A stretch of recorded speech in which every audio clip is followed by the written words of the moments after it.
Baca kitab suci, doa tiap hari, doa tiap hari, doa tiap hari. Baca kitab suci, doa tiap hari kalau mau tumbuh. Halo teman-teman, perkenalkan nama saya Santa Monica Brumukit. Saya dari Paroki Sang Penebus Bandarbaru. Oke, kali ini saya akan membahas tentang perapian yang menyala-nyala. Pernah dengar tidak? Perikop ini diambil dari Daniel 3 ayat 1 sampai 30. Dari judulnya saja ada api yang menyala-nyala. Apa sih yang berhubungan dengan api yang menyala-nyala? Ada apa dengan cerita ini? Mari kita lanjutkan ceritanya.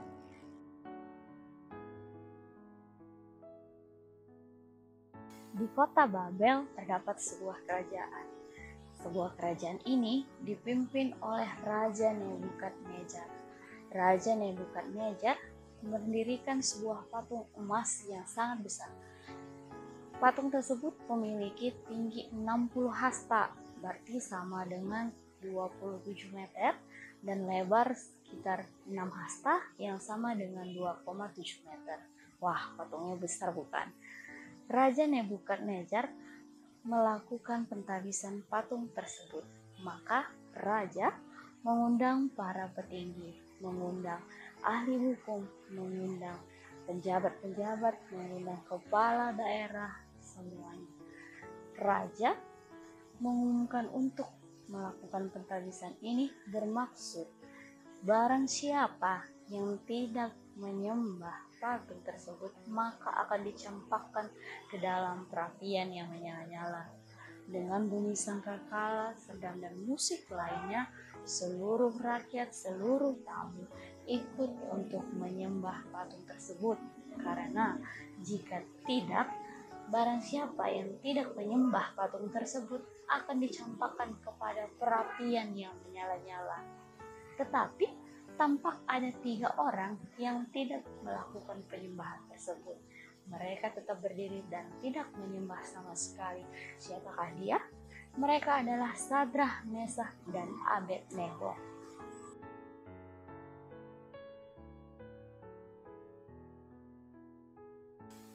Lalu ada orang Kasdim yang menuduh ketiga orang tersebut sebagai orang Yahudi, yaitu Sadrah, Mesah, dan Abednego. Ia melaporkannya kepada sang raja karena ketiga orang tersebut tidak mau melakukan penyembahan atau tidak mau sujud terhadap patung emas tersebut. Maka dari situ, ketika itu sang raja marah. Kemudian sang raja memerintahkan kepada tentaranya untuk membawa ketiga orang tersebut, Sadrah, Mesah, dan Abednego, berhadapan ke depan hadapan sang raja. Sang raja berkata kepada mereka, "Jikalau engkau tidak mau menyembah patung tersebut, engkau akan dicampakkan kepada perapian yang menyala-nyala."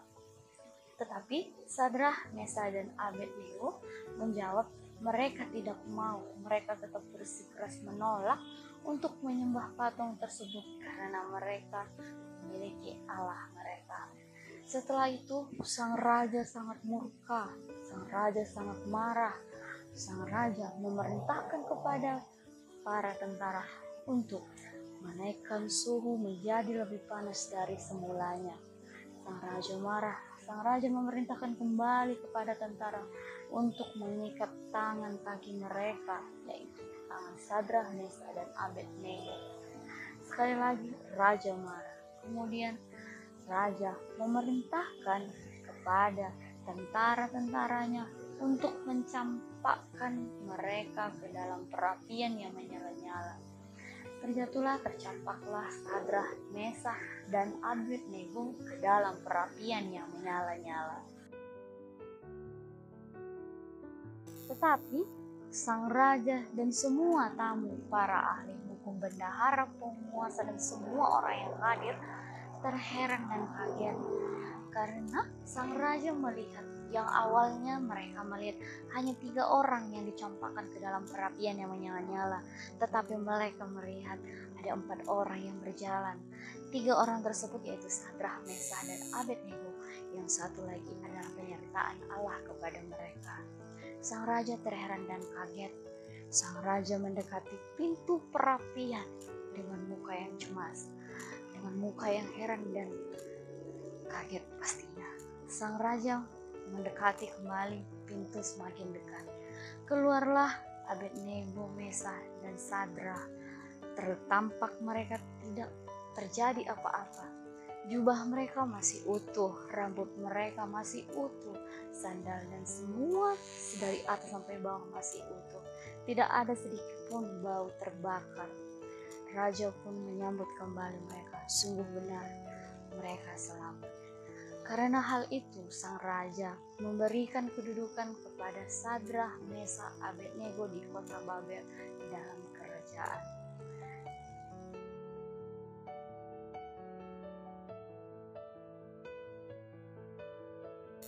Nah, dari cerita tersebut, apa sih yang dapat kita simpulkan? Dari Sadra, Mesah, dan Abednego, ada beberapa sikap yang perlu kita teladani. Yang pertama, mereka memiliki iman yang teguh. Seperti kata perikop Roma 10 ayat 9 sampai 10, iman yang teguh akan menyelamatkan. Dalam cerita tersebut, ketiga orang tersebut sangat percaya kepada Allah. Begitu banyak ancaman yang ditawarkan oleh raja, begitu banyak hujatan yang diberikan, begitu banyak kekhawatiran yang disampaikan, tetapi mereka tetap percaya. Mereka memiliki iman yang kuat untuk tidak menyembah patung yang diperintahkan oleh sang raja. Mereka tetap percaya kepada Allah mereka. Yang kedua, tetap mengandalkan Tuhan. Dalam situasi apapun, seperti kecaman seperti yang mereka sampai dibuang ke dalam perapian menyala-nyala, mereka tetap mengandalkan Tuhan. Mereka percaya bahwa ketika mereka berada di dalam dan mengandalkan Tuhan, mereka akan diselamatkan. Setelah itu, tidak kompromi dengan dosa. Jika Sadra, Mesah, dan Abednego menyembah patung yang diperintahkan oleh sang raja, maka mereka telah melanggar perintah Tuhan. Mereka melanggar dosa, bukan?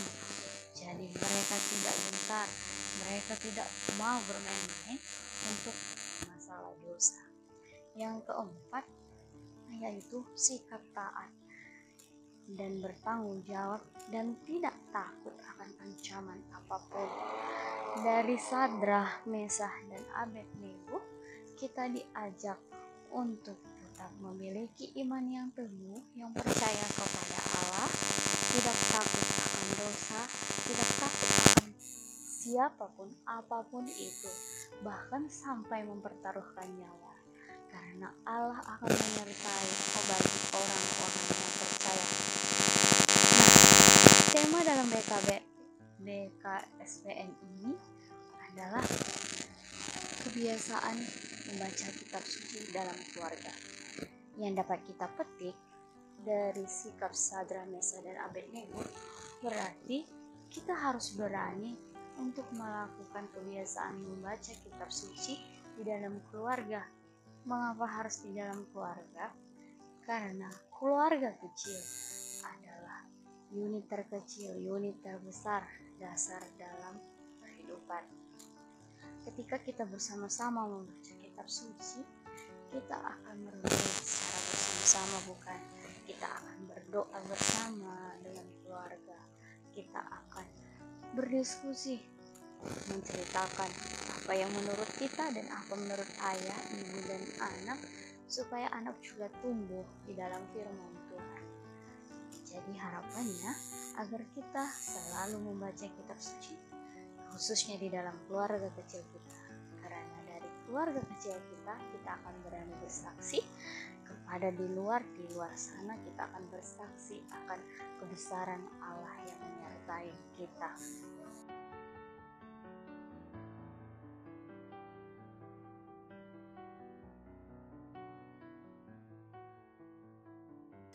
Baca kitab suci doa tiap hari, doa tiap hari, doa tiap hari. Baca kitab suci doa tiap hari kalau mau tumbuh. Oke semua, demikianlah yang bisa saya sampaikan dalam perikop ini. Saya bernyanyi baca kitab suci supaya kita dapat membaca kitab suci khususnya dalam keluarga kecil kita. Setelah itu kita berdoa dalam setiap hari dalam langkah kita, sebelum kita bekerja, sebelum kita makan, maupun sesudah dan sedang berlangsungnya, kita tetap berdoa. Diharapkan maka kita akan tumbuh di dalam keluarga yang akan jalan di dalam firman Tuhan. Semoga kita diberkati. Satu pesan untuk kita, tetap memiliki iman yang tumbuh, percaya dan andalkan Tuhan di dalam kehidupan kita. Demikian dari saya, selamat malam, shalom.